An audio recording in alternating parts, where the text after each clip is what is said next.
CP Radhakrishnan को 452 सांसदों का समर्थन मिला। वहीं इंडिया गठबंधन के उम्मीदवार बी सुदर्शन रेड्डी को 300 सांसदों ने वोट किया। उपराष्ट्रपति पद के लिए बहुमत का आंकड़ा 377 था, जिसे एनडीए उम्मीदवार ने बड़ी आसानी से पार कर लिया। मेरा विश्वास है कि राधाकृष्णन जी देश के उपराष्ट्रपति के रूप में उस पद की गरिमा को बढ़ाएंगे। मुझे इस बात की विशेष खुशी है कि जिस समय श्री सीपी राधाकृष्णन जी का चुनाव घोषित हुआ या चुनकर आना घोषित हुआ, उस समय उनका पता ये मुंबई महाराष्ट्र बताया गया। तो महाराष्ट्र के मतदाता सूची के मतदाता, महाराष्ट्र के रहने वाले ऐसे हमारे सीपी राधाकृष्णन जी अब देश के उपराष्ट्रपति बने हैं, इसका मुझे बहुत हर्ष है। जीत के बाद नवनिर्वाचित उपराष्ट्रपति सीपी राधाकृष्णन को पीएम मोदी ने केंद्रीय मंत्री प्रहलाद जोशी के आवास पर पहुंचकर बधाई दी। प्रधानमंत्री रात करीब 10 बजे प्रहलाद जोशी के आवास पर पहुंचे। पीएम मोदी ने नवनिर्वाचित उपराष्ट्रपति सीपी राधाकृष्णन को बुके देकर शुभकामनाएं दी। तो सीपी राधाकृष्णन ने भी पीएम मोदी के साथ सभी एनडीए सांसदों का आभार जताया। इससे पहले जब राधाकृष्णन सबसे पहले जीत के बाद केंद्रीय मंत्री प्रहलाद जोशी के आवास पर पहुंचे, तो यहां उनकी जीत के जश्न में ढोल नगाड़े बजते दिखाई दिए।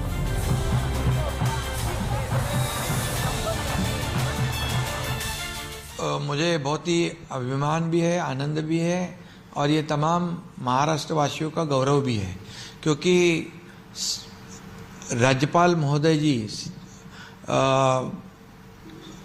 सीपी राधाकृष्णन जी ये महाराष्ट्र के राज्यपाल रह चुके हैं। हमें मार्गदर्शन भी उनका मिला है और वो महाराष्ट्र के राज्यपाल रहते हुए उपराष्ट्रपति पद पर पहुंच गए। ये पूरे तमाम महाराष्ट्रवासियों का अभिमान है और ये गौरव है और सभी लोगों को खुशी है कि एक अच्छे व्यक्तिमत्व को जिनको बहुत ही संसदीय कार्य का प्रदीर्घ अनुभव है। इस दौरान केंद्रीय मंत्री गिरिराज सिंह, किरण रिजिजू, अर्जुन राम मेघवाल, राममोहन नायडू और संजय झा भी मौजूद रहे। बीजेपी इस जीत को ऐतिहासिक बता रही है। कर्मठ, तपस्वी, कल्पनाशील मस्तिष्क के धनी, समाज सेवी और एक उदार सोच के व्यक्तित्व है। हम लोगों का सौभाग्य होगा कि उनके संरक्षण में, क्योंकि वो राज्यसभा का संचालन भी करेंगे, हमको काम करने का अवसर मिलेगा। उनको बहुत बहुत बधाई, हार्दिक बधाई, अभिनंदन। देश के लिए सुखद खबर है कि एनडीए के उम्मीदवार सीपी राधाकृष्णन जी देश के उपराष्ट्रपति होंगे। उनको 452 से ज्यादा वोट मिला। विपक्षी सांसदों ने भी अंतरात्मा के आवाज पे वोट दिया, उनको पसंद किया और ये बड़ी जीत है। प्रधानमंत्री नरेंद्र मोदी जी के नेतृत्व में ये सरकार इस निर्णय से और मजबूत हुई है, एक अच्छा संदेश गया है। मैं सीपी राधाकृष्णन जी को उपराष्ट्रपति बनने की बहुत बधाई देता हूं और पूरे देश के अंदर एक अच्छा संदेश गया है। प्रधानमंत्री नरेंद्र मोदी जी को भी बधाई देता हूं। तो कांग्रेस तंज के साथ उन्हें बधाई दे रही है, उन्हें शुभकामनाएं देते हैं और ये जीत जो है एक जिम्मेवारी है, संवैधानिक मूल्यों की रक्षार्थ जिम्मेवारी है, उस पद के गरिमा की रक्षा की जिम्मेवारी है और इसलिए हम अपेक्षा करते हैं कि जब वो शपथ ग्रहण करें तो जिन्होंने स्वास्थ्य कारणों से इस्तीफा दिया, पूर्व राष्ट्रपति धनखड़ जी वहां उपस्थित हो। ये संसदीय परंपरा भी रही है, तो हम अपेक्षा करते हैं सरकार इसको सुनिश्चित करे, उनकी उपस्थिति यहाँ ले रहे। एक बात मैं जरूर कहना चाहूँगा, ये हमारी हार नहीं है, हार में भी जीत है। मैंने इसलिए इस बात को कहा कि जिन मूल्यों को लेकर राहुल गांधी जी संघर्षरत हैं और आज भी हम लोग हैं, आगे भी रहेंगे, क्योंकि ये जीत हार से हमारे अभियान में जो है संविधान बचाओ, संवैधानिक मूल्यों पे, संसदीय परंपराओं पे उनको अक्षुण्ण रखना, उनको बरकरार रखना, ये हमारी जिम्मेवारी है जिसको राहुल गांधी जी ने निभा रहे हैं। आंकड़े उनके साथ थे, लेकिन हम लोग ये मानकर चल रहे थे कि अंतरात्मा की आवाज़ पर शायद लोग हमारे उम्मीदवार को वोट देंगे। हम लोग को जो दक्षिण से उम्मीद थी वो भी उतनी पूरी नहीं हुई। तो चलिए, लोकतंत्र है, लोकतंत्र में एक हारता है एक जीतता है, जो रिजल्ट आया है हम उसका स्वागत करते हैं, अभिनंदन करते हैं।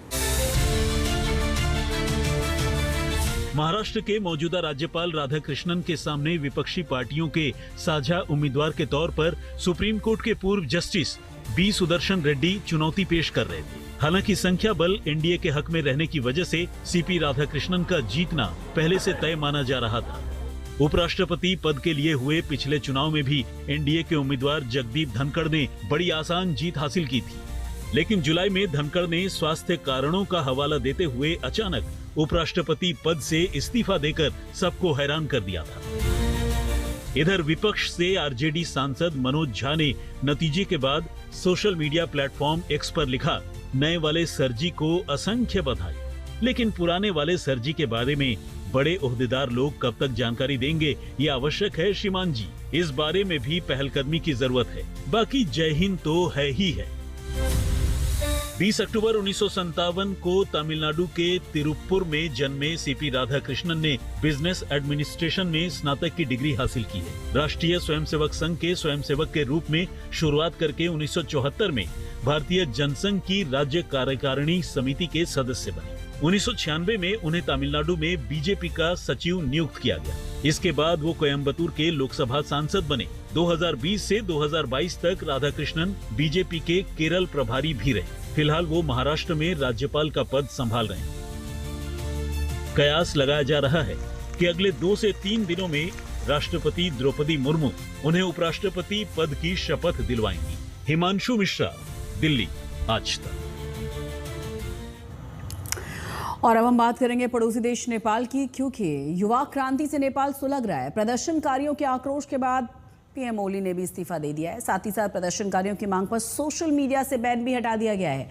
एक दिन में तख्ता पलट होने के बाद अब ये सवाल उठाया जा रहा है कि नेपाल कब से सुलग रहा था? क्या अंदर ही अंदर सरकार के खिलाफ इतना गुस्सा था? और क्या ये वाकई जेनजी की क्रांति है जिसने नेपाल में ये परिवर्तन कर डाला है, या फिर ये वो सत्ता संघर्ष है जो सदियों से होता रहा है सत्ताधारियों और प्रजा के बीच?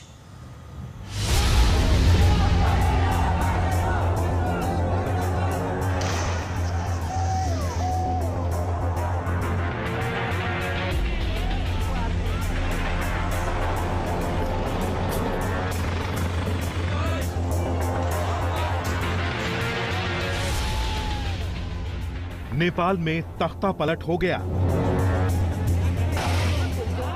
जेनजी ने एक दिन में नेपाल में सत्ता पलटी, लेकिन ये विद्रोह क्यों हुआ? क्योंकि इस तरह का तख्ता पलट एक दिन के विद्रोह का नतीजा तो नहीं होता। क्या सिर्फ सोशल मीडिया ऐप बैन होने से जेनजी इतना गुस्से में आ गया कि उसने नेपाल की सत्ता ही पलट दी, आग लगा दी, तोड़ फोड़ कर दी, पूरी राजधानी को जैसे तहस नहस कर दिया? क्या ये सिर्फ सोशल मीडिया पर लगे बैन की वजह से हुआ, या फिर वजह कुछ और है? असल में मुद्दा सोशल मीडिया बैन का नहीं, बल्कि भ्रष्टाचार और उस अय्याशी का है जो नेपाल की सरकार में शामिल नेताओं और अफसरों के बच्चे कर रहे थे। नेपाल में पिछले कई दिनों से लगातार हैशटैग नेपो बेबीज के नाम से आंदोलन चल रहा था। इसकी शुरुआत सोशल मीडिया से ही हुई, क्योंकि नेपाली राजनेताओं के तमाम बच्चे जो विदेश में पढ़ रहे थे वो लगातार सोशल मीडिया पर अपना लैविश लाइफस्टाइल शो कर रहे थे। ऐसी पोस्ट करते थे जिसमें उनके हाथों में महंगी घड़ियां होती थीं या महंगे जूते, महंगी गाड़ियां होती थीं। इसके बाद नेपाल में सोशल मीडिया पर जेन जी ने ही सबसे पहले ये कैंपेन शुरू किया कि हमारे हालात तो ये हैं, लेकिन इस देश का इलीट क्लास किस तरह की लाइफ जी रहा है। भ्रष्टाचार के पैसों पर अपने बच्चों को विदेश में पढ़ा रहे हैं, बसा रहे हैं। नेपाल में इस तरह की रील्स बनने लगी हैं, जिसमें लिखा था कि हम मीलों पैदल चलते हैं ताकि वो उड़ सकें। हमारे बच्चे ऐसे थैले उठाते हैं ताकि उनके बच्चे इतने महंगे बैग उठा सकें। हम नदियों से पानी पीते हैं ताकि वो शैंपेन बहा सकें। हम ये सादा घास फूस वाला खाना खाते हैं ताकि वो ये शानदार खाना खा सकें। हम यहाँ टूटे फूटे मकानों में रहते हैं ताकि वो ऐसे बंगलों में रह सकें। हम नंगे पैर रहते हैं ताकि वो विदेशी ब्रांड के ये महंगे जूते पहन सकें। इसके बाद तो ये सोशल मीडिया का बड़ा ट्रेंड बन गया। यही तो नैरेटिव बना कि नेपाल की जनता इन नेपो बेबीज के राजशाही खर्च और अय्याशियों को टिकटॉक के माध्यम से उजागर कर रही थी। सो सरकार ने ऐसे सभी सोशल मीडिया ऐप्स को बैन कर दिया। नेपाल के नौजवान सवाल पूछ रहे हैं कि नेताओं के बच्चों के पास इतने पैसे कहां से आ रहे हैं। क्या बदलाव चाहते हैं आप लोग? क्या चुनाव चाह रहे हैं या ये सरकार का इस्तीफा चाह रहे हैं?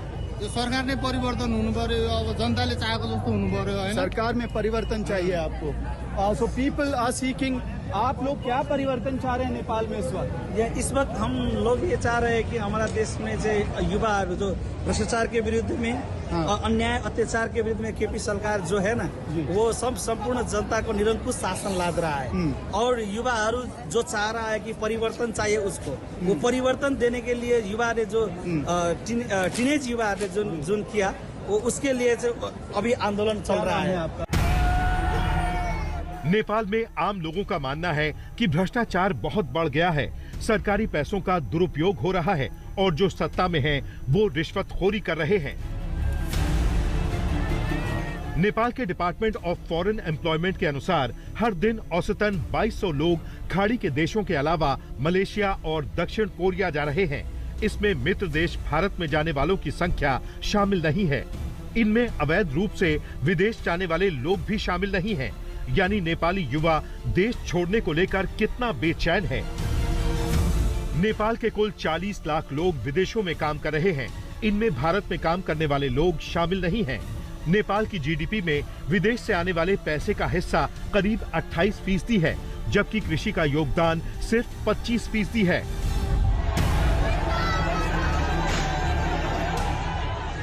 ये आंकड़े हमने आपको इसलिए दिखाए हैं ताकि आप ये समझ सकें कि नेपाल का युवा कितना परेशान है। नेपाल में उसके लिए काम करने के कोई साधन मौजूद नहीं है। इसी वजह से उसे काम करने के लिए विदेश जाना पड़ता है। और दूसरी तरफ जब वो देखते हैं कि उनके ही पैसे पर चल रही सरकार भ्रष्टाचार कर रही है, तो फिर ऐसी बगावत होती है। काठमांडू से अमित भारद्वाज के साथ आज तक ब्यूरो।